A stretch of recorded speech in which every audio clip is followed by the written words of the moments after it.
This video will discuss MGSE8 G5. Use informal arguments to establish facts about the angle sum and exterior angle of triangles, about the angles created when parallel lines are cut by a transversal, and the angle-angle criterion for similarity of triangles.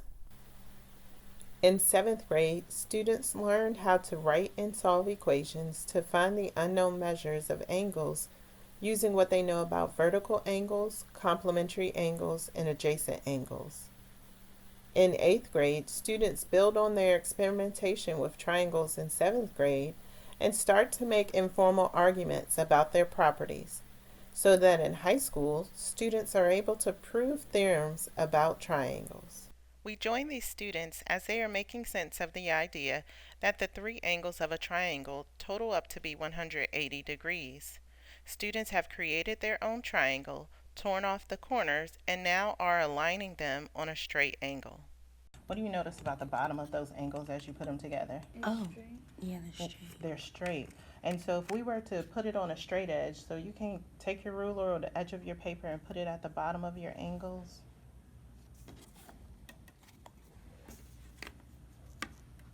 And we can see that they do sit on a straight line, correct? Yes. And what's the measurement of a straight angle? 180 degrees, that's right. So when we put those three triangles together, or excuse me, those three angles together, what do they equal? 180 degrees. This quote comes from the progression document on AchieveTheCore.org. The discussion of lines and angles can be used to consider constraints on angles and triangles.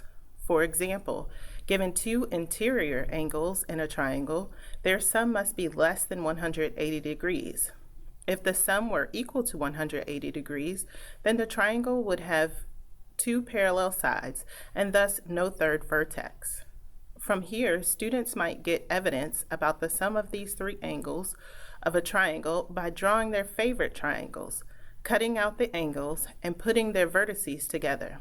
This is an opportunity to distinguish between corrected and flawed reasoning. This activity from GeoGebra reinforces the triangle sum thinking students use to discuss angles such as vertical, adjacent, corresponding, and supplementary angles. As you watch this clip, listen as the students use the triangle sum theorem to solve the task triangles interior angles from illustrative mathematics. 180 degrees. Yeah. No matter the size. No matter the size of the angle equal 180 degrees. And tell me again how you know that? Because a line equals 180 degrees, and if you put all the angles together, make a line. Which equals 180 degrees. Yeah. This problem has students conclude the sum of the interior angles of the given triangle equal 180 degrees through the understanding that the vertices can lie upon a straight angle with a measurement of 180 degrees. Students then generalize this argument for any triangle or form an informal argument. Students are working through the Desmos activities, lines, transversals, and angles. We have these. But these same size there too, but those No, they're two not. These two are not same side interior. I'm talking about these. Oh, same side interior, because these are inside. Yeah, so it could be it could be these two or these two. I don't agree with that one. You don't agree with that one? Why not? Because it's the same side. Same side as the It's the same- transversal. Exactly. And I don't think that's congruent. That's not congruent if it's the same side. If always, is that always true? That if No. it's on the same side as Yeah, the it's not. transversal, it's Yes. never congruent? Yes. You think so? Yeah, When I you think kinda- so. When you look at those angles, do they look like they would be congruent? It's like Like this one and these one, like these two, I think they'll be congruent. But this one's like they're corresponding. yeah. Wait, no. Correspond. These. Wait. No, they're vertical because they're across from each other. Okay, I like that's that. vertical. Oh, Good. yeah. So if those are vertical, and what do you know about vertical angles then? They're congruent. They're congruent. So that is right. Oh yeah. That's right. All right, so then let's go back to that one black dot. That's you ladies. Right here. Mm-hmm. Same side exterior. Yes, because it's on the same side.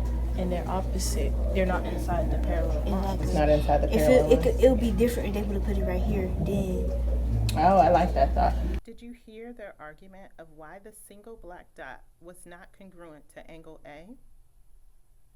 An understanding of angle relationships based on the understanding of interior angles of triangles and parallel lines cut by a transversal was the foundation of their argument. With opportunities such as these, students implement SMP2, reason abstractly and quantitatively, as well as SMP3, construct viable arguments and critique the reasoning of others, as they argue that the interior angles of the given triangle sum totals to be 180 degrees, and then form generalizations. Again, these arguments require students to make use of the angle measure of a straight angle and about alternate interior angles formed by a transversal cutting a pair of parallel lines. Review the Desmos task, lines, transversals, and angles, which sparked the discussion between the students earlier in the video. Consider how beginning the unit on angles with this interactive tech will help students springboard into the thinking just discussed.